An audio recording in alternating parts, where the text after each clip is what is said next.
सभी को नमस्कार दोस्तों। द हिंदू करंट अफेयर में आपका स्वागत है। और आज हम प्री और मेंस के हिसाब से बहुत इंपॉर्टेंट न्यूज़ यहाँ पे देखने वाले हैं। तो सबसे पहले जो हम न्यूज़ देखेंगे, जैसे कई बार आप ये क्वेश्चन करते हो कि सर न्यूज़पेपर हमें किस दृष्टिकोण से पढ़ना चाहिए। तो हमेशा मेरा ये मानना है कि जैसे न्यूज़पेपर के अंदर बहुत सारे अच्छे एग्जाम्पल आते हैं जो आपकी मेंस के एग्ज़ाम में इस्तेमाल कर सकते हो। जैसे आज एक न्यूज़ है, बहुत अच्छी मुझे लगी है। इसके बारे में थोड़ा डिस्कशन करते हैं। बाकी इन्वायरमेंट के हिसाब से भी इसमें आज हम कुछ डिस्कशन करने वाले हैं, जहाँ से लगभग पहले भी क्वेश्चन आए हैं, आगे भी क्वेश्चन आएंगे, तो आपका यहाँ से बहुत कुछ सीखने को मिलने वाला है। तो सबसे पहले जैसे हम बात करते हैं, breaking barrier student campaign to create safe space for LGBT, जो समुदाय है हमारा, ठीक है, उस समुदाय के लिए स्कूली स्तर पर क्या हो सकता है, उसका एक बेस्ट एग्जाम्पल है। तो इसको आप कहाँ यूज़ करोगे? ऐसे राइटिंग और एथिक्स में एज एग्जाम्पल आप इस्तेमाल करना। क्योंकि जैसे आपकी सोच जो होती है ना, वो थोड़ी सी उदार प्रवृत्ति की होनी चाहिए। आप नई चीज़ों को स्वीकार करना सीखो। यदि आप रूढ़िवादी हो किन्हीं चीज़ों को लेकर, तो बिल्कुल आपकी सोच अच्छी होनी चाहिए। और यूपीएससी की मेंस के एग्जाम में आपकी सोच का बहुत ज़्यादा, आप कह सकते हो, जांच होती है। यदि आप गलत हो, आपका माइंड सेट गलत है, तो कहीं ना कहीं आपको नुकसान होने वाला है। इसलिए अच्छी चीज़ों को स्वीकार करना सीखो। तो इसमें क्या है कि ये बहुत अच्छा एग्जाम्पल है। एक स्कूल है दिल्ली की, उसका एग्जाम्पल है कि वहाँ पे स्कूली स्तर पर ऐसी चीज़ें चल रही हैं। हमने ये देखा कि हमारे समाज में बहुत सारी समस्याएं हैं। विशेषकर जैसे हमने देखा कि लैंगिक असमानता या महिलाओं के खिलाफ, या जो बच्चियाँ हैं हमारी, उनके खिलाफ कई हिंसा आदि की घटनाएं हम देखते हैं। तो इसकी पीछे की जड़ जब हम जानते हैं, तो इसका ये सबको पता है कि यदि स्कूली स्तर पर लैंगिक संवेदनशील मुद्दों को उठाया जाए, उनको बताया जाए, तो कहीं ना कहीं इस हिंसा में कमी आ सकती है। परिवार के स्तर पर, स्कूलों के स्तर पर जब हम बच्चे का लालन पालन होता है, तो उन्हें उन मुद्दों को सिखाया जाना चाहिए, उन मुद्दों से बचा नहीं जाना चाहिए। जैसे आज हम समलैंगिकता की बात कर रहे हैं, तो समलैंगिकता के मुद्दे को बच्चों को बताया जाना चाहिए कि क्या गलत है, क्या सही है। अदरवाइज़ क्या होता है, बच्चा एक जो बच्चा होता है, समाज से, अपने आसपास से जो सुनता है वही उसको सही मान लेता है। तो उसको लेकर ये बहुत अच्छा एग्जाम्पल है। जैसे आप जानते हो कि अभी हाल ही में सुप्रीम कोर्ट में भी समलैंगिक जो विवाह है उसका मुद्दा चल रहा था, ठीक है। तो इसमें ये बहुत अच्छी बात है कि जैसे स्कूलों के स्तर पर, जैसे दिल्ली के एक स्कूल है वसंत विहार में, टैगोर इंटरनेशनल स्कूल, वहाँ पर कौन सा अभियान चल रहा है? Breaking barriers. तो यहाँ पे क्या, जैसे 9 से लेकर 12 क्लास के मध्य जो बच्चे हैं, उन्होंने ऐसा अभियान चलाया है। और ये बच्चों को जन जागरूकता कर रहे हैं, बच्चों को खुद को डिसीजन लेना सिखा रहे हैं कि क्या गलत है, क्या सही है। बहुत सारे कैंपेन चला रहे हैं, उनके माध्यम से कहीं ना कहीं बच्चों में इनकी जन जागरूकता आएगी। साथ में इनकी टीम जो दूसरी स्कूल हैं, उनमें भी ऐसा काम कर रही है, संवेदनशील मुद्दों को समझाने का, उनके प्रति एक जन जागरूकता लाने का। तो कहीं ना कहीं इससे ये होगा कि जो बच्चे हैं वो सही समझेंगे, सही सीखेंगे, ठीक है। एक उनकी सोच जो है अच्छी होगी। और जब हम बात करते हैं एक समावेशी विकास की, या एक ऐसी सोसाइटी की जिसमें सबको हक है अपना, अपने मूल अधिकारों के साथ जीने का, तो उसमें ये चीज़ें काम आती है बाद में। तो अच्छे अच्छे कीवर्ड आपको यहाँ पे मिल जाएंगे एथिक्स के एग्जाम्पल के लिए। और एथिक्स में जो कीवर्ड आते हैं वो भी आपको यहाँ मिलेंगे। तो इसमें क्या दिया गया है कि जो स्कूल है उसमें जो एलजीबीटी क्यों जो आई समुदाय है से जुड़े मिथ को और उनकी गलत धारणाओं को दूर करने के लिए, समावेशिता को बढ़ावा देने के लिए ऐसे अभियान चलाए जा रहे हैं। तो ये कीवर्ड देख लेना, ब्रेकिंग बैरियर एग्जाम्पल हो गया आपके टैगोर इंटरनेशनल स्कूल। और बहुत सारे जैसे यहाँ पे कीवर्ड हैं, प्रमोट इंक्लूसिविटी, ठीक है। और जो भी रूढ़िवादिता है, जो भी मिसकंसेप्शन है उनको दूर किया जा रहा है, ठीक है, इनको लेकर। और ठीक है, ये क्या, इसमें सबसे अच्छी बात क्या है, बच्चों को ही इसमें नेतृत्वकर्ता बनाया गया है। और जो सुप्रीम कोर्ट में केस चल रहा है, उसमें याचिका में ये बच्चे भी शामिल हैं, इनकी तरफ से भी वहाँ पे बहुत सारे मुद्दों को रखा गया है। तो कहीं ना कहीं इससे क्या होगा, संवेदनशीलता आएगी। जैसे हम मानते हैं ना कि स्कूल स्तर पर यदि जो लड़के हैं, उनको लड़कियों के प्रति उनको संवेदनशील बनाने के लिए ऐसी बहुत सारी चीज़ें सिखाई जा सकती है, ताकि कहीं ना कहीं उनका नज़रिया बदले, वो भी लड़कियों की जो समस्याएं हैं वो उनको समझें, उनके अकॉर्डिंग समाधान निकालने का प्रयास करें। तो ये बहुत फ़र्क पड़ता है, संवेदनशील बनाना बहुत ज़रूरी है। उसी तरह से फिर जैसे एक काफ़ी मिसकंसेप्शन होता है ना एलजीबीटी समुदाय को लेकर, तो उनको भी दूर किया जाना चाहिए। तो ये आप बता सकते हो। इनको लेकर हो सकता है आपको GS2 के अंदर ऐसे डायरेक्ट क्वेश्चन भी पूछे जाएँ, सोशल जस्टिस में से क्वेश्चन आ सकते हैं डायरेक्ट, तो वहाँ पे आपके पास अच्छे मुद्दे होने चाहिए। एथिक्स में से मुद्दे आ सकते हैं, जहाँ पर आपको इन मुद्दों के बारे में आपकी अपनी ओपिनियन पूछी जा सकती है, ठीक है। तो इससे फ़र्क पड़ता है कि जैसे हम जानते हैं कि जो बच्चा होता है ना, वो बच्चा अपने आसपास समाज से सीखता है। तो हो सकता है कई बार उसको गलत सूचना मिल जाए, ठीक है, तो वो पूर्वाग्रह से ग्रसित हो सकता है, या वो कहीं ना कहीं किसी एक वर्ग के प्रति भेदभाव और रूढ़िवादिता पाल सकता है। तो उसको दूर करने के लिए ऐसे कैंपेन बहुत ज़रूरी है। इससे क्या होता है, क्या होगा, कहीं ना कहीं जो करुणा है, सहानुभूति है, समानुभूति है, वो सहिष्णुता को बढ़ावा मिलेगा। तो ये कीवर्ड आपके लिए बहुत इंपॉर्टेंट है। और इससे क्या होगा कि हम जब समानता की बात करते हैं, सबका साथ सबका विकास की बात करते हैं, तो उसमें ये मुद्दे बहुत ज़रूरी हैं। तो ये आर्टिकल बहुत अच्छा है। अब थोड़ा सा एक्चुअल में होता है क्या, न्यूज़पेपर में आपके पास ये अपॉर्चुनिटी है कि ऐसे एग्जाम्पल आप निकालो, क्योंकि मेंस के एग्जाम में आपके पास अच्छे एग्जाम्पल नहीं होंगे, अच्छे कीवर्ड नहीं होंगे, अच्छे मतलब आप कह सकते हो डाटा इंडेक्स वगैरह, रिपोर्ट ऐसे नहीं होंगे, तो आप अच्छे मार्क्स नहीं ला सकते हो। तो न्यूज़पेपर आपको डेली न्यूज़पेपर में थोड़ा थोड़ा ऐसे गेन करते हो तो यहाँ से फ़ायदा मिलता है। फिर जो मंथली मैगजीन होती है वो आपको इन्फॉर्मेशन, नॉलेज, सूचना देती है, वहाँ से आपको बहुत अच्छा कंटेंट मिल जाता है। ठीक है, जैसे अभी डाटा प्रोटेक्शन बिल चल रहा है, तो अभी न्यूज़पेपर में मुझे ऐसा आर्टिकल मिला नहीं जिसको मैं अभी कवर कर पाता। मतलब नॉर्मली बातें चल रही है पक्ष विपक्ष की, लेकिन जैसे ये टॉपिक आप कहाँ से पढ़ लोगे, जो विजन की मंथली मैगजीन है या दृष्टि की मैगजीन जो आप पढ़ते हो, वहाँ से आपको पूरा एक साथ मिल जाएगा। अभी मुझे अच्छा आर्टिकल मिलता तो मैं यहाँ कवर कराता। हो सकता है आने वाले 1-2 दिन में कोई अच्छा आर्टिकल मिले तो उसको जरूर कवर करेंगे, क्योंकि डाटा प्रोटेक्शन बिल बहुत इंपॉर्टेंट है हमारे लिए। आज मुझे अच्छा आर्टिकल कोई मिला नहीं, इसको इसलिए उसको ज़्यादा कवर नहीं किया। ठीक है, बाकी यदि यहाँ से छूट भी जाता है तो मैं हमेशा आपको बोलता हूँ कि जो मंथली मैगजीन आप कवर कर रहे हो उससे आपका बन जाएगा काम। ठीक है, आते हैं न्यूज़ में आगे। टाइगर को लेकर जैसे लास्ट वीडियो में भी हमने पढ़ा था, और टाइगर को लेकर ऐसा भी है कि बहुत सारे डाटा आपके पास होने चाहिए, काफ़ी चीज़। अभी सेंसर्स भी, इसकी टाइगर सेंसर्स भी चर्चा में है, तो ये बहुत इंपॉर्टेंट आपके लिए हो जाता है। साथ में जैसे आप बच्चे कई बार कहते हैं सर नोट्स में डिस्काउंट दो, तो अभी डिस्काउंट चल रहा है। अपनी एथिक्स बुक में भी काफ़ी डिस्काउंट चल रहा है और नोट्स में भी डिस्काउंट चल रहा है। आप डिस्क्रिप्शन चेक करना, जो अपनी वेबसाइट है, कई बच्चों को ये भी पता नहीं कहाँ से खरीदना है। तो जैसे एथिक्स की बुक तो आपके मुखर्जनगर या आपके प्रयागराज है, आगरा है, मतलब छोटे छोटे शहरों तक भी हमने पहुंचा दी है। तो आपके आसपास जो बुक शॉप है उनसे आप संपर्क करो। एथिक्स की बुक यदि आपको वहाँ से लेनी है, यदि आपको ऑनलाइन मंगवानी है अपने नोट्स, प्रिंटेड नोट्स वगैरह, तो आप अपना जो ऑनलाइन है वेबसाइट है उसका डिस्क्रिप्शन में लिंक है, उसको चेक कर लेना आप। ठीक है, तो नेक्स्ट टॉपिक है, अभी जैसे एमपी में क्या है, टाइगर को लेकर एक बहुत अच्छी स्ट्रेटजी अपनाई गई है। और लास्ट जो सेंसस टाइगर की हुई थी उसकी तुलना में आज काफ़ी ज़्यादा यहाँ पे टाइगर की संख्या में वृद्धि हुई है। तो ऐसा क्या हुआ, ऐसी कौन सी इनकी प्लानिंग थी, तो उसको हम जो चित्ता संरक्षण है उसमें भी लगा सकते हैं। हमने हाल ही में अभी देखा कि जो हमने अफ्रीका से जो चित्ता लेकर हम आए थे, उनकी काफ़ी ज़्यादा यहाँ पे उनकी मृत्यु देखी गई है। तो ये घटना काफ़ी आप कह सकते हो कि इसको सुधार कैसे करें, तो उसको लेकर ये एक न्यूज़ थी, आर्टिकल था, जिसमें कि इस स्टडीज को हम कैसे एग्जाम्पल के तौर पर बता सकते हैं। तो एमपी का मॉडल आप बता सकते हो कि एमपी में क्या ऐसा हो रहा है। तो यहाँ पे किस चीज़ पर ध्यान दिया गया है, शिकारी और शिकार पर।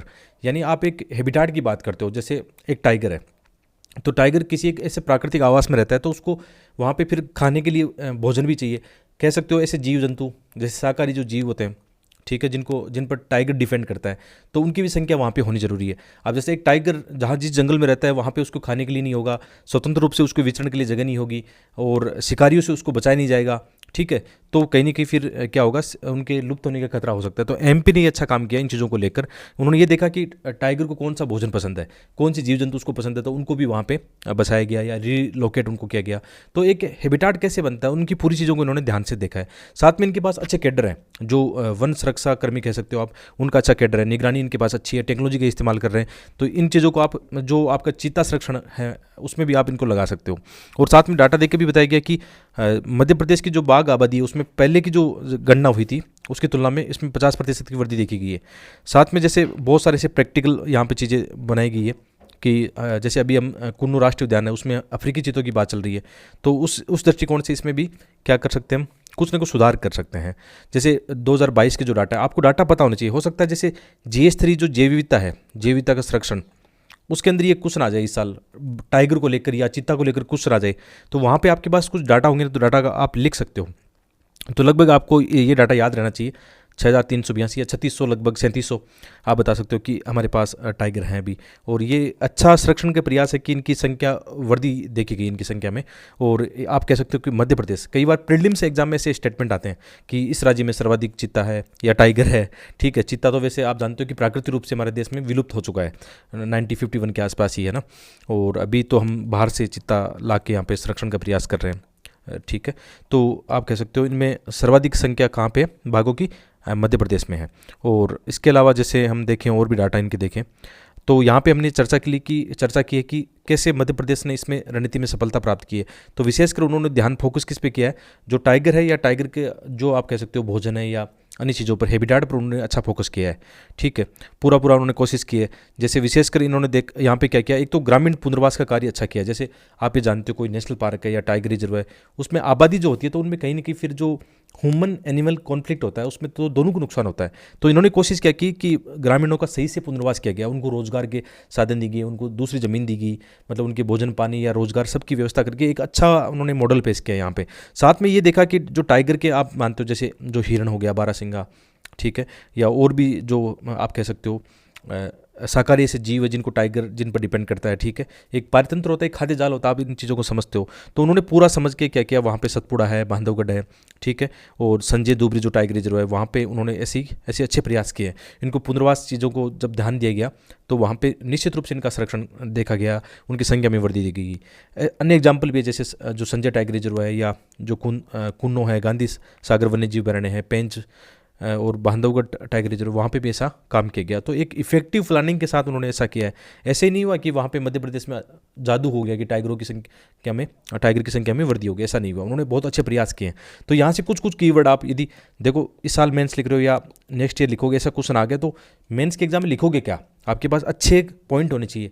और मेंस के एग्जाम में उन लोगों को अच्छे मार्क्स मिलते हैं जो तार्किक विश्लेषण करते हैं, यानी जो तुलना करके, एग्जाम्पल देके, डाटा लिख के अपनी बात को सही से साबित करते हैं, उन लोगों को अच्छे मार्क्स मिलते हैं। यानी तार्किक सटीक अभिव्यक्ति आपकी होनी चाहिए।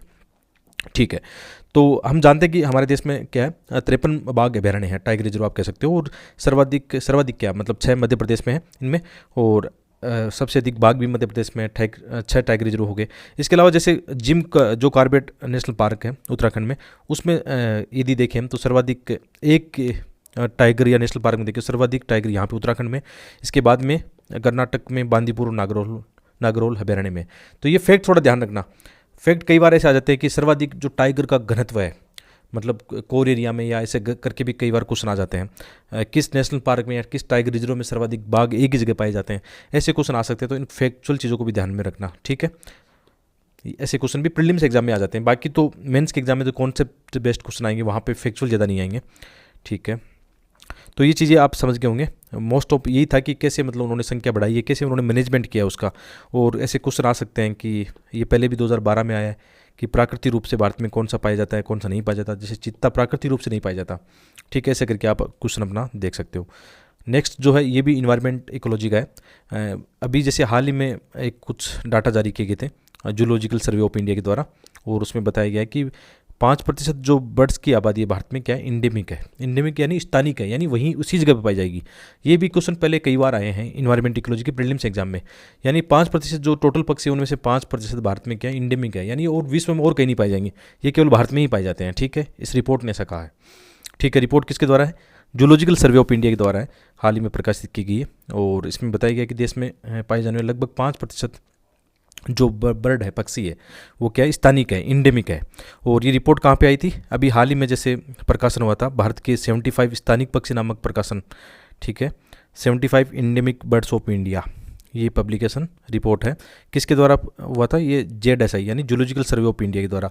हाल ही में उनका फाउंडेशन डे था 108वां, उसमें ये रिपोर्ट, ये पब्लिकेशन प्रकाशित किया गया था, बताया गया था।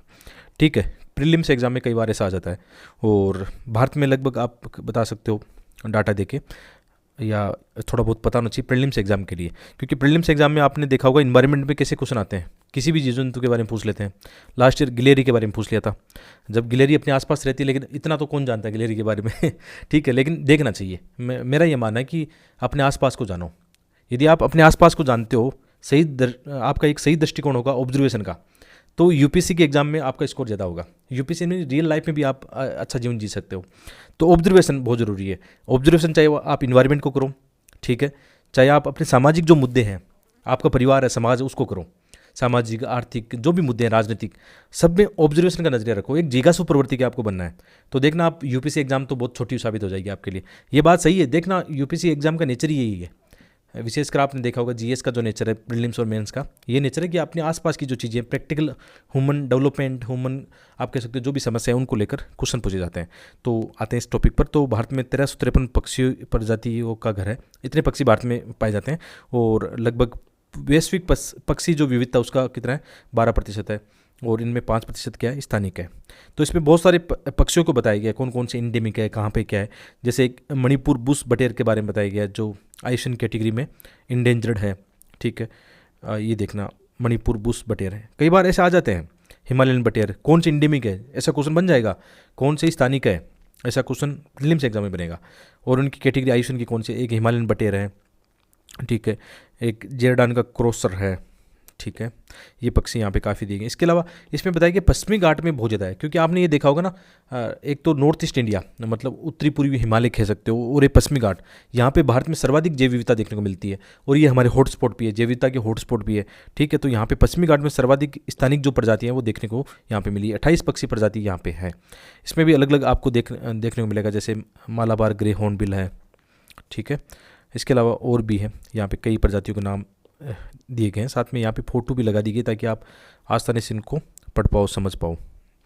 इसके अलावा ये भी जानना चाहिए, कोई भी ऑर्गेनाइजेशन इन्वायरमेंट का, चाहे अंतर्राष्ट्रीय ऑर्गेनाइजेशन हो या कोई भारत का हो जो इस दिशा में अच्छा काम कर रहा है, उसके बारे में जानना चाहिए। जैसे यहाँ पे कौन सा है, जूलॉजिकल सर्वे ऑफ इंडिया इस टॉपिक में चर्चा में रहा है, तो आपको ये पता होना चाहिए किस मंत्रालय में ये पर्यावरण, वन और जलवायु परिवर्तन मंत्रालय में है, इसके अंडर आता है। इसका मुख्यालय कहाँ पे, कलकत्ता में है। ऐसे कुछ आता है, ये क्या काम करता है, ठीक है। ये इसका मुख्य रूप से काम क्या है, जैव विविधता को लेकर काफ़ी सर्वेक्षण है, रिसर्च वगैरह इनको बढ़ावा देता है, तो ये आपको पता होना चाहिए, ठीक है। ऐसे क्वेश्चन भी पहले आए हैं, जैसे आपने ये देखा ना, गोल्डन मार्शिल वाला 2 बार एक क्वेश्चन आ चुका है। इसी तरह से सामान्य, मतलब जैसे यहाँ पे ये सामान्य क्वेश्चन आया हुआ है, पक्षियों के बारे में, लास्ट गिलेरी वाला था। तो ऐसे ही टॉपिक में ऐसे ही क्वेश्चन आते हैं, इसी दृष्टिकोण से आप पढ़ते चलो, ठीक है। न्यूज़पेपर पढ़ना हो तो इसी दृष्टिकोण से पढ़ो। अब जैसे 3-4 दिन की न्यूज़पेपर था, मुझे ढूंढना पड़ गया कि क्या आज मैं आपके लिए वीडियो बनाऊँ, क्या नोट्स बनाऊँ, मुझे मिल नहीं रही थी न्यूज़पेपर के, क्योंकि अपना सिलेबस क्या कहता है, पुराने प्रश्न पत्र क्या कहते हैं, उस दृष्टिकोण से मतलब आप कोशिश करो बहुत ही कम पढ़ो, बार बार उसी चीज़ को रिवीजन करते रहो। और यह है कि ज़्यादा टाइम खपाने की नीड नहीं है, न्यूज़पेपर में आप ज़्यादा टाइम मत लगाओ। आपको ये पता है कि आप मंथली मैगजीन कवर करने वाले हो, उसमें कोई चीज़ वैसे भी नहीं छूटने वाली है। बस न्यूज़पेपर इसलिए पढ़ते हैं कि अपना एक ओपिनियन बन पाए, अपनी एक थिंकिंग बन पाए, बहुत सारे अच्छे एग्जाम्पल हम न्यूज़पेपर से निकाल पाए, ठीक है। मेरा तो ये मानना है। जैसे मैं द हिंदू क्यों पढ़ता हूँ, मैं द हिंदू इसलिए पढ़ता हूँ कि मुझे वहाँ से अच्छे एग्जाम्पल मिल जाएंगे, अच्छे डाटा मिल जाएंगे। हालांकि अच्छे डाटा वगैरह न्यूज़ उसमें मैगजीन में मिल जाते हैं, लेकिन अच्छे एग्जाम्पल नहीं मिल पाते हैं। ये चीज़ें बहुत कम चीज़ें होती हैं जो मैगजीन में कवर हो पाती है, जैसे सोशल इकोनॉमी या आप कह सकते हो इथिक्स वाली, जैसे अभी हमने चर्चा की, ठीक है। ऐसे मुद्दे कम मिल पाते हैं मैगजीन में, तो वो यहाँ से कवर हो जाता है। तो मिलते हैं एक और वीडियो में। आप सबका बहुत बहुत धन्यवाद। बने रहना, इसी तरह से साथ निभाते रहना, और अपनी वेबसाइट जरूर चेक करना, डिस्क्रिप्शन में लिंक है, वहाँ पे आपको जो भी नोट्स चाहिए उन पे आप विजिट कर सकते हो, देख सकते हो। अभी उस पर डिस्काउंट चल रहा है। धन्यवाद।